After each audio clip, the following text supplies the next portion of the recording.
Plaintiff Kalila Porter says once she and the defendant got engaged, he changed. Kalila claims after she went through the defendant's phone, she found naked pictures of another woman, and she's suing him today for breach of contract. Defendant Simon Vu says for the last year and a half of his relationship with Kalila, they stopped having sex, so he felt justified in going outside of their relationship. Simon denies owing Kalila for anything. Start with you. First of all, I just want to say it's a pleasure and an honor to be in your courtroom. I am a big fan of yours, and I love you. Okay. Thank you. Next, the defendant. Well, it started off 8 years ago. I met him. long? It was 8 years ago. I met him. We were just walking down the street. Came up to me, and he began to talk to me. He was rapping to me. And he had some game, you know. I went for it, you know.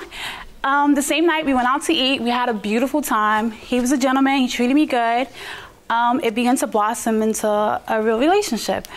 And soon after that, it began to get really serious. He asked me to marry him. That was like maybe 3 years down the line.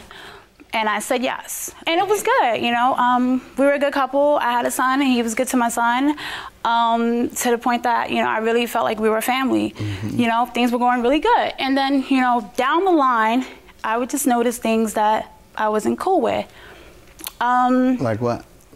Well, I would notice that he would go out a lot. He liked to go clubbing with his friends.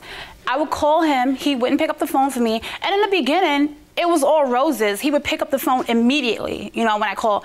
I would text him, no return until 4 hours later. Where's your cell phone? Oh, where's my cell phone? Let's not even go there. My cell phone? I won't. Oh, no, no. Oh. No, Your Honor, you can go wherever you want because I love you. But him, on the other hand, no. I don't. I know you're married. No.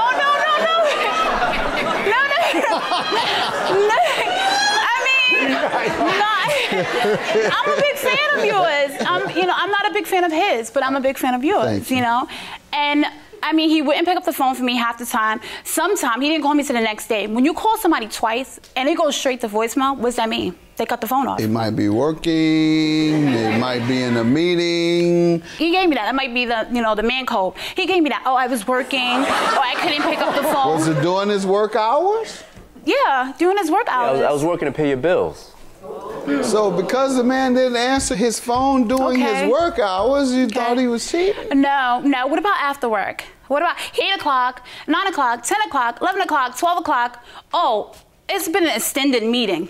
No, what kind of that's meeting? A little tough to believe. You're right. Thank you. Oh yeah. How could I never pick up the phone? How can you be in a relationship if I never picked up the phone? Oh my goodness. Did you ever catch him in anything?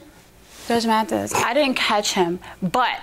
Well, then how can you assume he was doing something? Can I tell you how I found out? I went through his phone like any woman would do, okay? You know? You know, I said, you know what? Something ain't right. So he was sleeping. He's sleeping, I'm creeping, okay? I went right in his room and went right in his pocket, and that's where the phone was. And kind of when I was opening it, I knew I was going to find something. That's why they say don't go. I heard this saying, my mom said. Yeah, when you go looking, you'll find something. And I found it. Oh, I found it all right. What did you find? I found a picture of a girl, okay? And, you know, not just, first, you know, it was okay pictures, you know, then it got to her being naked. And she was calling my man daddy, and he ain't got no kids. So I said, no, something's going on here. Why is she calling him daddy? When you mentioned it to him, what did he say? Oh, he got the defense. Oh, no, that's my boy's girlfriend.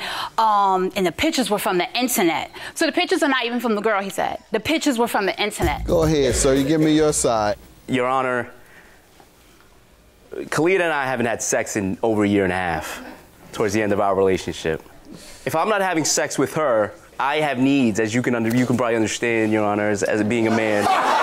Anybody in here can understand. You see that? She wants me to pay her bills, but we're not having sex. It doesn't resonate with me. When you ask, what did she tell you? She's not in the mood. For a year and a half? No, he's lying.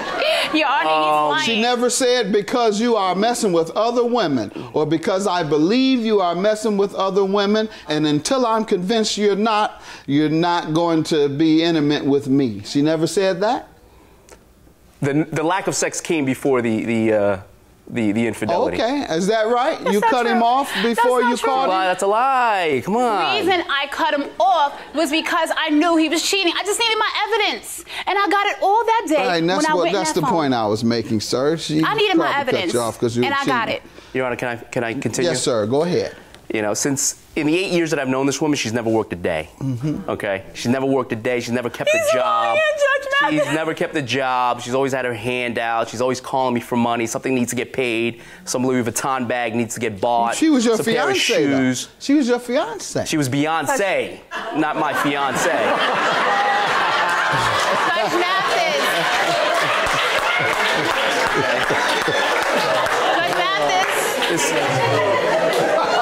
I don't know what percentage of my income went into this look right here, but it had to stop. I mean, it had to stop at one point. And then that on top of the no sex, He's a liar. just, you know, was the straw that broke the camel's back. How did you break up and when? I really think when she didn't spend any time with me on my birthday. And someone said, I'm never going to see you again? No, she just didn't show up to my birthday. So what do you say broke the camel's back? Then we got to get to this breach of contract. Okay, but what do you say? Your Honor, he wasn't with me on my birthday So either. you all broke up over a birthday visit? No. We broke up at... No, Your Honor, she kicked me out of the house for her birthday. You all don't know why you broke No. up. Why do I want to spend my birthday with somebody that's out cheating on me the next day? Let's get to the... What are you suing him about? I'm suing him for my car. All right, see, we haven't even talked about that. What happened with your car?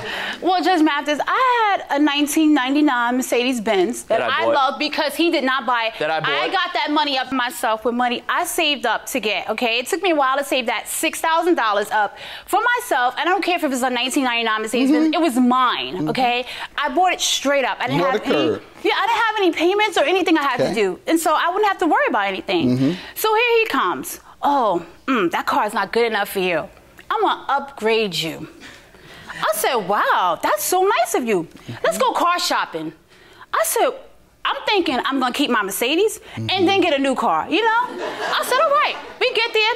He's like, one thing, I need you to give me that car because it's gonna make the loan better. Judge Mathis, something told me don't do it.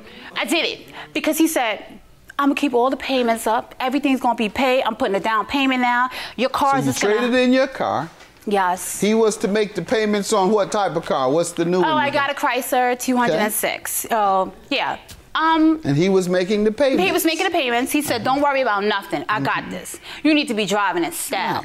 I ain't going front. That's now, it was beautiful. For a man for his woman or fiance. Okay, you know, the car was very beautiful. I was very, you know, I was feeling myself. You know, I was like balling while I'm driving.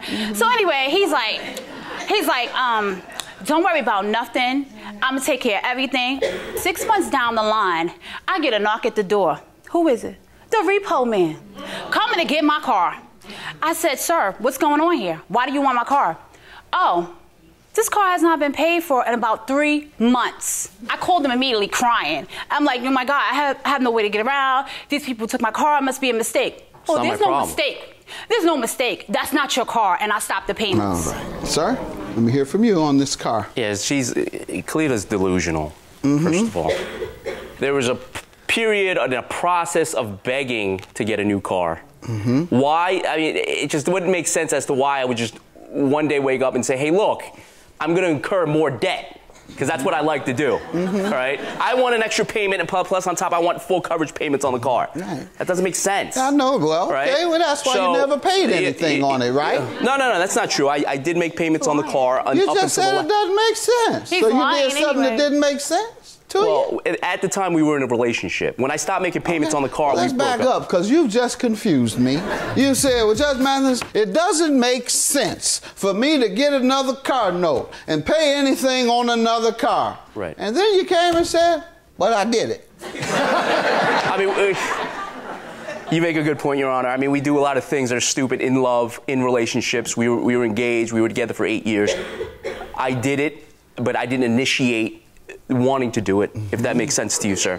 That doesn't make a difference, but it makes sense. Go ahead. Yeah. Unless you did it under duress. Yeah. And you might have a point if she had cut you off that and said, get me a car and then you can come on. Now, did she do that? Because that's duress. Yeah. Did she say that? I was under a lot of duress. Go ahead, sir. Go ahead.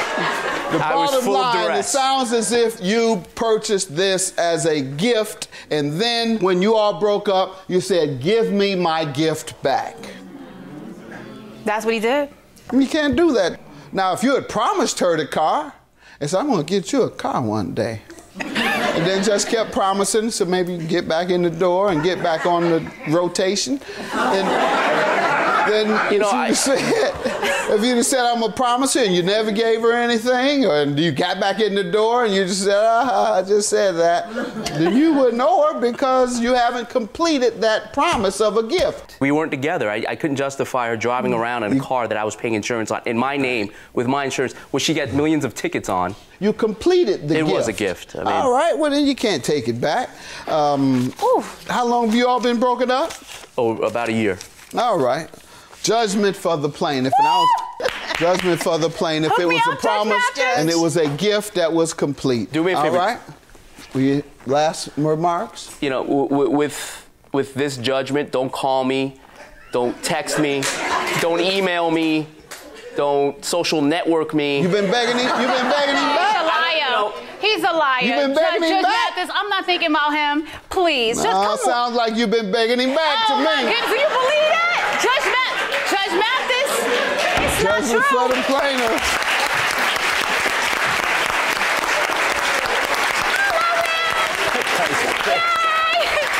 I won. I learned a valuable lesson today. You know, I'm not ever going to get into these financial entanglements with anybody that, you know, I don't plan on spending the rest of my life with.